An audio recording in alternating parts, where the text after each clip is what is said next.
ನನ್ನ ಹೆಸರು ಮೋನಿಶಾ. ನಾನು 3ನೇ ತರಗತಿಯಲ್ಲಿ ಓದುತ್ತಿದ್ದೇನೆ. ಸನಾತನ ಧರ್ಮದ ಮಾಸಗಳು ಮತ್ತು ಋತುಗಳು.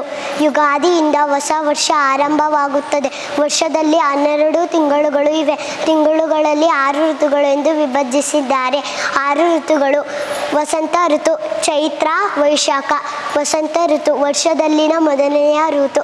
ಈ ಸಮಯದಲ್ಲಿ ಹವಾಮಾನ ಸುಖಕರವಾಗಿರುತ್ತದೆ. ಮರಗಳಲ್ಲಿ ಹೊಸ ಎಲೆಗಳು, ಹೂಗಳು ಅರಳುತ್ತದೆ. ಯುಗಾದಿ ಹಬ್ಬ ವಸಂತ ಋತುವಿನಲ್ಲಿ ಬರುತ್ತದೆ. ಗ್ರೀಷ್ಮ ಋತು, ಜ್ಯೇಷ್ಠ, ಆಷಾಢ. ಗ್ರೀಷ್ಮ ಋತುವಿನಲ್ಲಿ ಹೆಚ್ಚು ಬಿಸಿಲು ಇರುತ್ತದೆ. ಜನರಿಗೆ ಬಿಸಿ ಅನುಭವವಾಗುತ್ತದೆ. ನೀರು ಹೆಚ್ಚು ಕುಡಿಯಬೇಕು. ಬೇಸಿಗೆ ರಜೆ ಈ ಋತುವಿನಲ್ಲಿ ಬರುತ್ತದೆ.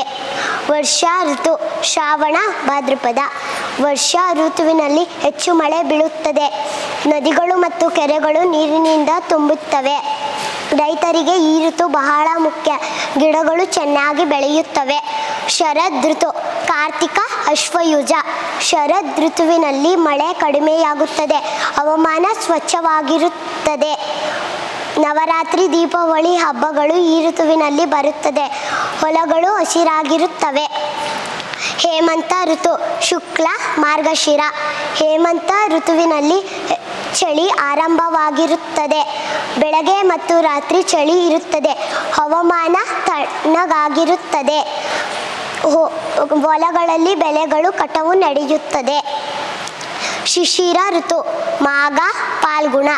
ಶಿಶಿರ ಋತುವಿನಲ್ಲಿ ಹೆಚ್ಚು ಚಳಿ ಇರುತ್ತದೆ. ಬೆಳಗ್ಗೆ ಮಂಜು ಕಾಣಿಸುತ್ತದೆ. ಹವಾಮಾನ ಶೀತಲವಾಗಿರುತ್ತದೆ. ಹೋಳಿ ಹಬ್ಬ ಈ ಋತುವಿನಲ್ಲಿ ಬರುತ್ತದೆ. ಧನ್ಯವಾದಗಳು.